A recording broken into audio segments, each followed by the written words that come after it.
రాజకీయాలకు మమత good bye చెప్పబోతున్నారా? పశ్చిమ బెంగాల్ రాజకీయాల్లో ఒక చరిత్ర ముగియబోతుందా? 3 దశాబ్దాల పాటు తిరుగులేని శక్తిగా వెలుగొందిన బెంగాల్లో దీదీ అని పిలుచుకునే మమతా బెనర్జీ సామ్రాజ్యం నిజంగానే కుప్పకూలుతోందా? ఇప్పుడు ఇదే ప్రశ్న దేశవ్యాప్తంగా రాజకీయ వర్గాల్లో హాట్ టాపిక్. మే 10న బీజేపీ ప్రభుత్వం అధికారంలోకి వచ్చిన కేవలం 20 రోజుల్లోనే తృణమూల్ కాంగ్రెస్ పునాదులు ఎలా కదులుతున్నాయి? అసలు మమతను దెబ్బతీయడానికి బీజేపీ వేసిన ఆ మాస్టర్ ప్లాన్ ఏంటి? క్లియర్ కట్ గా చూద్దాం.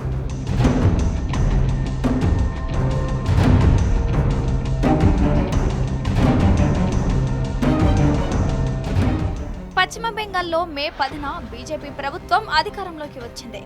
అధికారంలోకి వచ్చి 20 రోజులు కూడా పూర్తి కాకముందే గత 3 పర్యాయాలు బెంగాల్ను ఏలి తిరుగులేని శక్తిగా ఎదిగిన టీఎంసీ అధినేత్రి మమతా బెనర్జీ పార్టీ పునాదులు కదులుతున్నాయి. మమతా బెనర్జీ పార్టీని కకావికలం చేసేందుకు బీజేపీ వ్యూహాత్మకంగా రంగంలోకి దిగింది. మమతకు అత్యంత సన్నిహితుడిగా ఉండి ప్రస్తుతం బీజేపీలో ఉన్న సువేందు అధికారికి సీఎం బాధ్యతలు అప్పగించడం ద్వారా మమతా బెనర్జీ రాజకీయ వ్యూహాలను చిత్తు చేసేందుకు బీజేపీ ముళ్ళును ముళ్ళుతోనే తీయాలి అనే పద్ధతిని అనుసరిస్తోంది.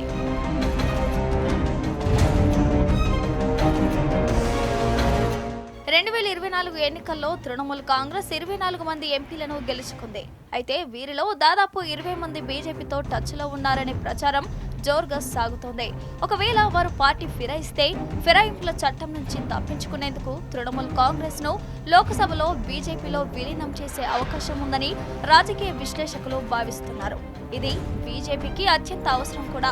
2024 ఎన్నికల్లో 240 సీట్ల వద్ద ఆగిపోయిన బీజేపీకి ఈ పరిణామం జరిగితే మ్యాజిక్ ఫిగర్ 273కి అతి సమీపంలోకి వెళ్లే అవకాశం ఉంది. అదేవిధంగా రాజ్యసభలోని తృణమూల్ ఎంపీల చూపు కూడా బీజేపీ వైపు ఉన్నట్లు సమాచారం.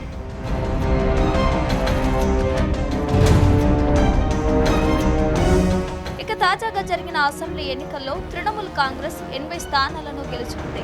వారిలో సగానికి పైగా అంటే దాదాపు 40 మంది ఎమ్మెల్యేలు బీజేపీతో సంప్రదింపులు జరుపుతున్నట్లు వార్తలు వస్తున్నాయి. ఇటీవల బీజేపీ ప్రభుత్వానికి వ్యతిరేకంగా మమతా బెనర్జీ నిర్వహించిన సమావేశానికి కేవలం 36 మంది ఎమ్మెల్యేలు మాత్రమే హాజరయ్యారు. మిగిలిన 44 మంది ఎక్కడా అనే ప్రశ్న తృణమూల్ వర్గాల్లో కలకలం రేపుతోంది. వీరిలో చాలా మంది సువేందు అధికారికి ఇతర మంత్రులకు టచ్ లో ఉంటూ అధికార పార్టీ కార్యక్రమాల్లో పాల్గొంటున్నారని, తద్వారా తాము కూడా అధికార పక్షమేనని సంకేతాలు ఇస్తున్నారని అంటున్నారు. అసలే ఎమ్మెల్యేగా ఓటమి పాలైన మమతా బెనర్జీ నాయకత్వంపై పార్టీ ఎమ్మెల్యేలు పాత విధేయతను చూపడం లేదని తెలుస్తుంది.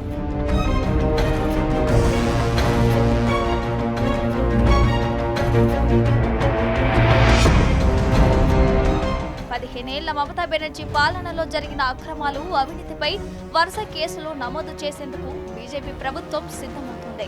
భూ ఆక్రమణలు, కట్ మనీ కుంభకోణం, సిబిఐ వద్ద పెండింగ్ లో ఉన్న నారదా స్కామ్ వంటి అంశాలతో పలువురు కీలక నేతలు ఉక్కిరిబిక్కిరి అవుతున్నారు. దీంతో రక్షణ కోసం అధికార పార్టీని ఆశ్రయించే నేతల సంఖ్య పెరుగుతోంది. ఇప్పటికే దాదాపు 150 మందికి పైగా స్థానిక సంస్థల ప్రజా ప్రతినిధులు బీజేపీలో చేరిపోయారు.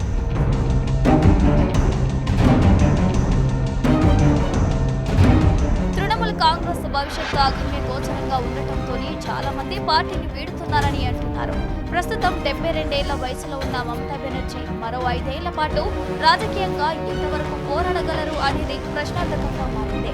దీనికి తోడు ఆమె మేనల్లుడు అభిషేక్ బెనర్జీ నాయకత్వ శైలి పట్ల సీనియర్ నేతలు తీవ్ర అసంతృప్తితో ఉన్నారు. గతంలో అధికారంలో ఉన్నప్పుడు ఇవన్నీ బయటపడలేదు, కానీ ఇప్పుడు చాలా మంది బాహాటంగానే ధిక్కరిస్తున్నారు. బీజేపీ నుంచి వస్తున్న ఆహ్వానాలతో తృణమూల్ కాంగ్రెస్ పార్టీ కుప్పకూలిపోతుందా అన్న చర్చ ఇప్పుడు బెంగాల్ రాజకీయాల్లో వేడిగా సాగుతుంది.